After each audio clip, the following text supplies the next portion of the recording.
Hola a todos. Hoy vamos a hablar de un tema legal que parece complicado, pero te lo vamos a explicar súper fácil.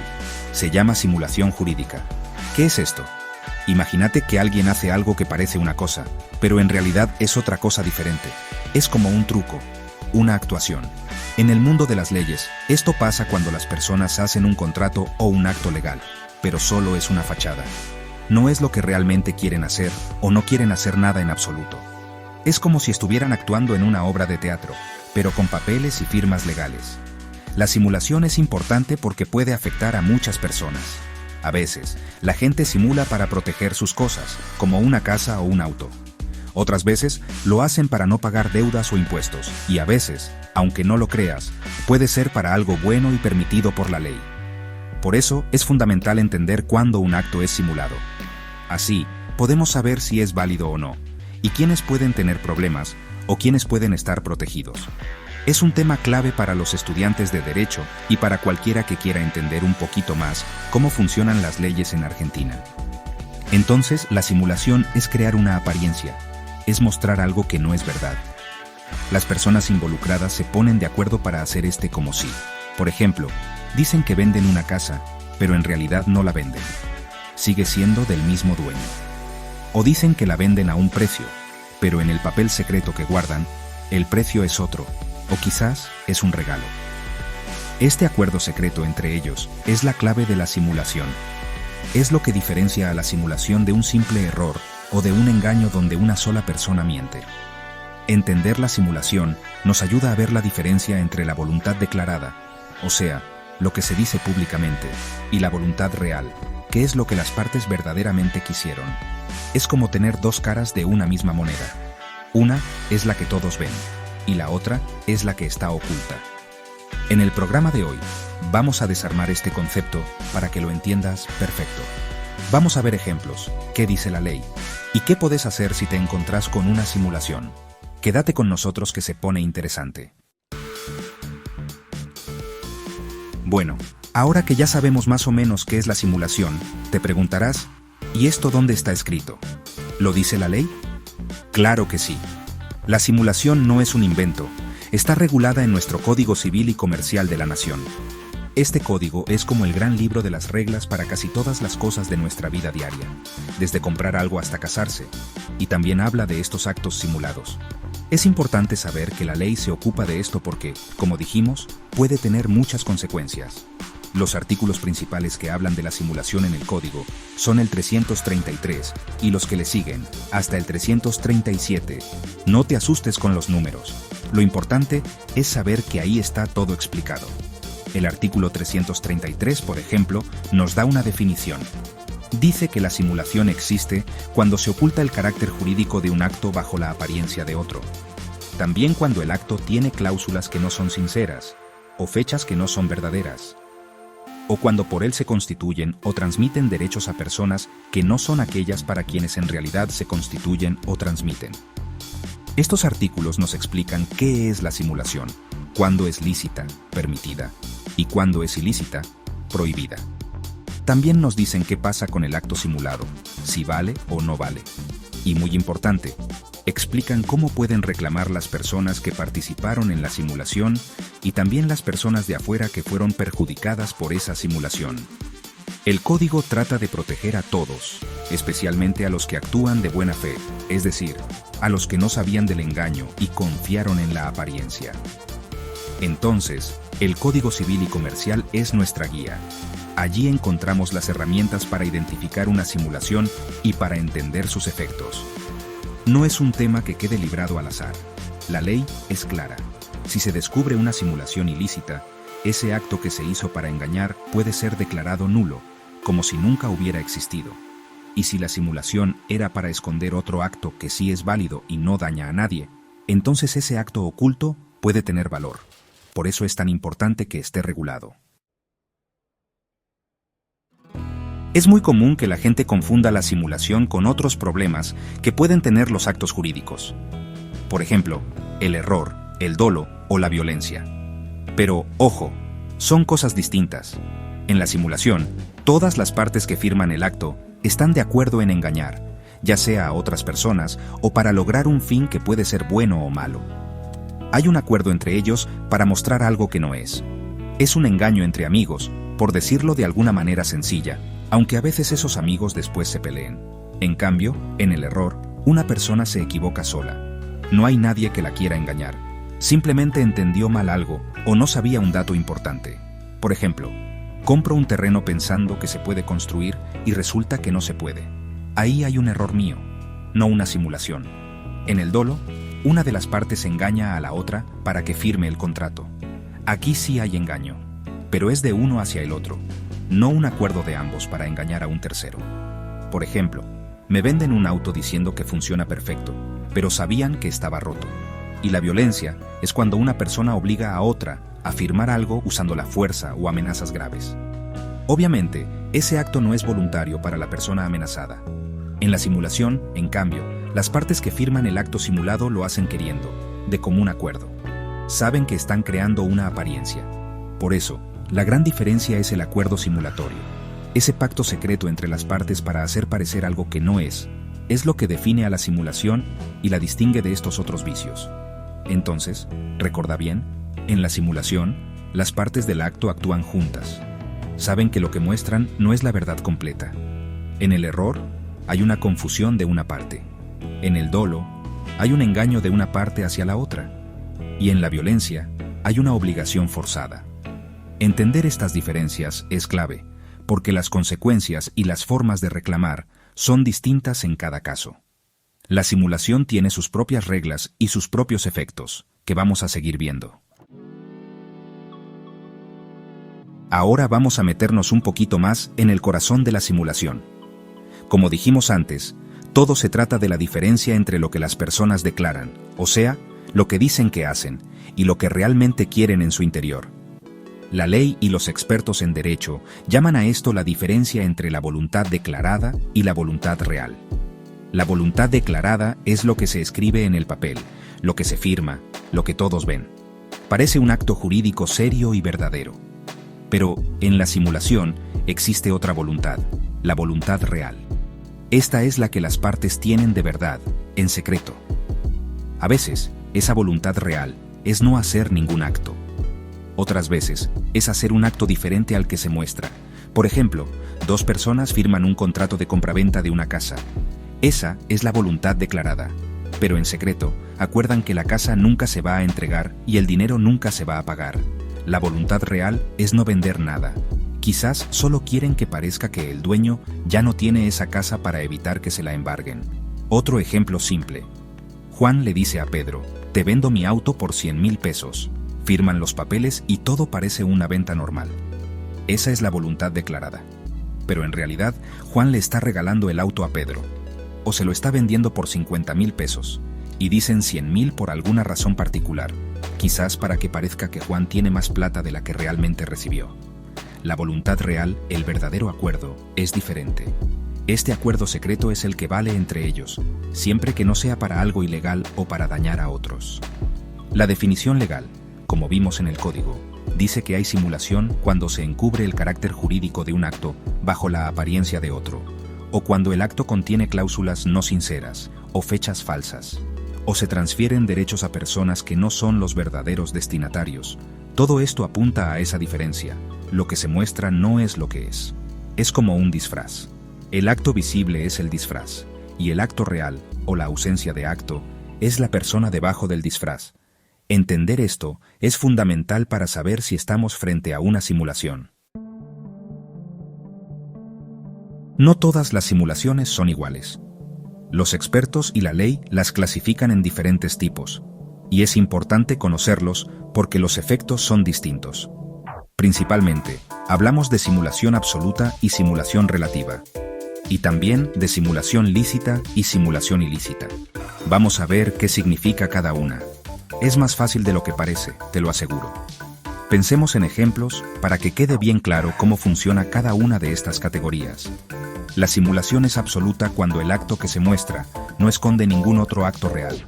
Es decir, las partes hacen como que celebran un contrato, pero en realidad no quieren celebrar ninguno. Es pura fachada, una ilusión total. Por ejemplo, Una persona que tiene muchas deudas vende todos sus bienes a un amigo. Firman los papeles de venta, pero en verdad no hay venta, ni se paga precio, ni se entregan los bienes. El único objetivo es que los acreedores no puedan cobrar sus deudas embargando esos bienes. Detrás de esa venta no hay nada. Luego tenemos la simulación relativa. Aquí, el acto que se muestra sí esconde otro acto diferente, que es el que las partes realmente quisieron hacer. Es como tener dos capas. La de afuera es la simulada, la de adentro es la real.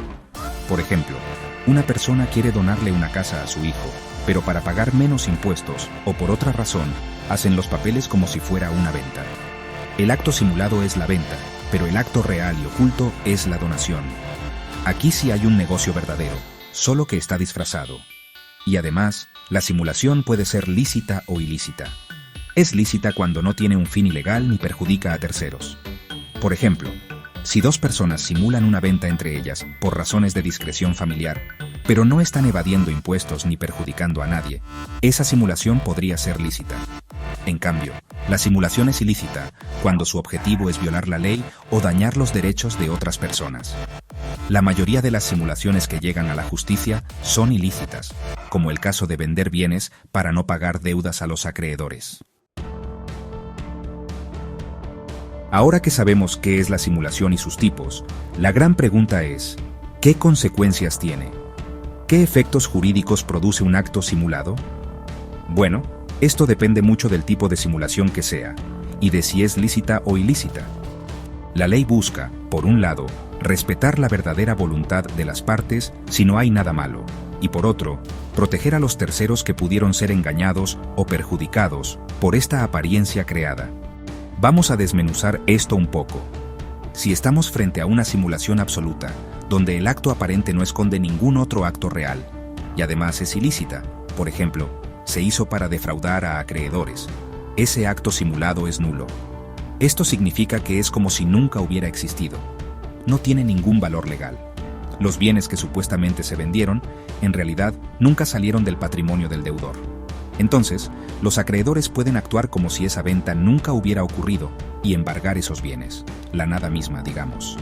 En cambio, si la simulación es relativa, el acto aparente, o sea el disfraz, también puede ser declarado nulo si es ilícito.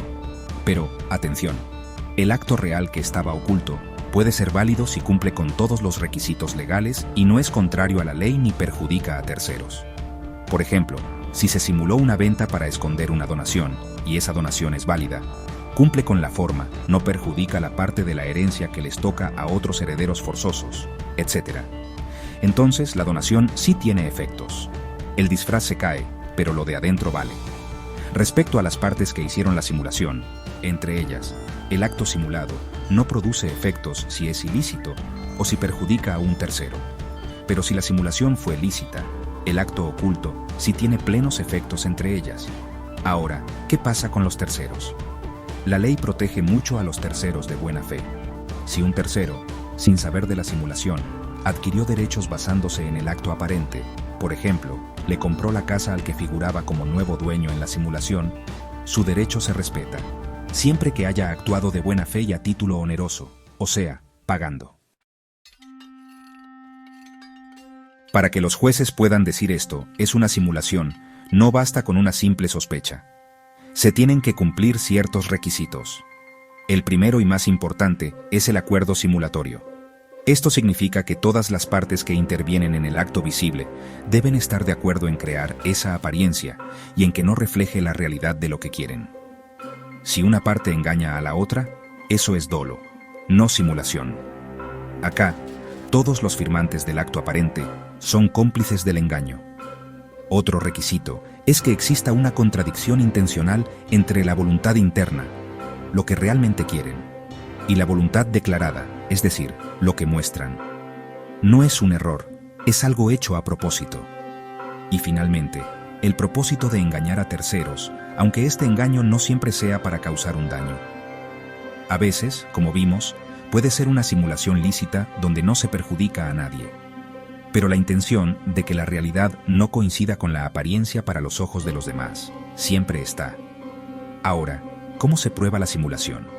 Esto es un desafío, porque justamente la idea es ocultar la verdad.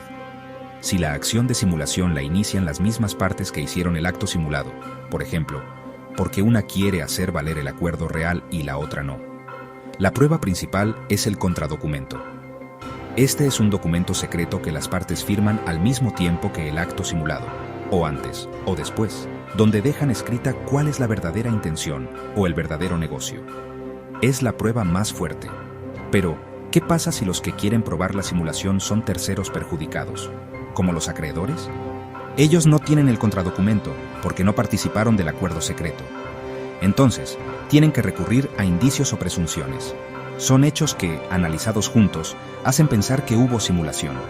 Por ejemplo, la falta de capacidad económica del comprador, de dónde sacó la plata, el parentesco o amistad íntima entre las partes, que el vendedor siga viviendo en la casa supuestamente vendida, un precio muy bajo, o la urgencia por vender justo cuando el vendedor tiene muchas deudas. Ningún indicio solo prueba la simulación, pero muchos juntos sí pueden convencer al juez. Una vez que se sospecha que hay un acto simulado que está causando problemas, ¿quién puede hacer algo al respecto? ¿Y cómo se hace? Bueno, existe algo que se llama acción de simulación. Es una herramienta legal que permite pedirle a un juez que declare que un acto es simulado y, por lo tanto, que no tiene valor, si es absoluta, o que revele el acto verdadero, si es relativa. Tanto las partes que participaron en la simulación como los terceros perjudicados pueden iniciar esta acción, pero con algunas diferencias. Las partes que hicieron la simulación pueden iniciar la acción para que se reconozca el acto real oculto, siempre que la simulación haya sido lícita. Si la simulación fue ilícita, por ejemplo, para defraudar la ley o a terceros. En principio, ninguna de las partes puede pedir que se anule el acto simulado frente a la otra, porque nadie puede alegar su propia torpeza o su propia conducta ilegal para obtener un beneficio. Sin embargo, hay una excepción. Si una parte quiere dejar sin efecto el acto simulado ilícito para evitar seguir perjudicando a terceros o para cumplir con la ley, sí podría accionar. Los terceros que se ven perjudicados por el acto simulado son los que más comúnmente inician esta acción. Por ejemplo, un acreedor que no puede cobrar su deuda porque el deudor vendió falsamente todos sus bienes, o un heredero forzoso que ve cómo se reduce su herencia porque el fallecido hizo donaciones disfrazadas de ventas. Estos terceros tienen todo el derecho de pedir que se declare la simulación para proteger sus derechos. Para ellos, la prueba se basará en indicios, como ya explicamos, porque no tienen acceso al contradocumento. Y muy importante, hay plazos para reclamar. Esto se llama prescripción. La acción de simulación entre las partes prescribe a los 2 años. Este plazo empieza a correr desde que una de las partes se niega a dejar sin efecto el acto simulado o a reconocer el acto real. Para los terceros, el plazo también es de 2 años, pero empieza a correr desde que conocieron o pudieron conocer el vicio del acto jurídico, es decir, desde que se enteraron o pudieron enterarse de que había una simulación que los perjudicaba. Es importante estar atentos a estos plazos para no perder el derecho a reclamar. Para que todo esto quede súper claro, vamos a ver un par de ejemplos prácticos de simulación, de esos que pueden pasar en la vida real.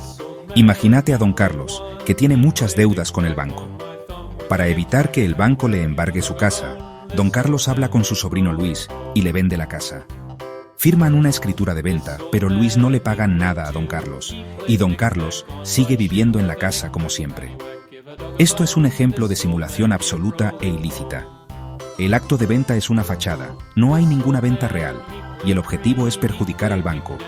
Ahora, otro caso, Ana quiere regalarle un departamento a su hija Laura, pero no quiere que su otro hijo, Martín, se entere por ahora, o quizás quiere evitar algunos trámites de la donación. Entonces, Ana y Laura firman una escritura de compraventa. Parece que Laura le compró el departamento a Ana, pero en realidad, Laura no pagó nada, fue un regalo. Esto es un ejemplo de simulación relativa. El acto aparente es la venta, pero el acto real oculto es una donación. Si esta donación no perjudica los derechos de Martín como heredero forzoso y cumple con la ley, podría ser válida. Entonces, para que vos, estudiante de Derecho, tengas los puntos clave bien presentes, repasemos. Primero, la simulación es un acto jurídico que tiene una apariencia distinta a la realidad querida por las partes. Segundo, se regula en el Código Civil y Comercial, artículos 333 a 337. Tercero, se diferencia del error, dolo y violencia, porque hay un acuerdo simulatorio entre las partes. Cuarto, hay simulación absoluta, ningún acto real, y relativa, un acto real oculto. Y puede ser lícita sin fin ilegal ni daño, o ilícita con fin ilegal o daño. Y para terminar, recordá, la prueba principal entre partes es el contradocumento. Para terceros, son los indicios. La acción de simulación puede ser iniciada por las partes, si es lícita o para sincerar, o por terceros perjudicados, y prescribe a los 2 años.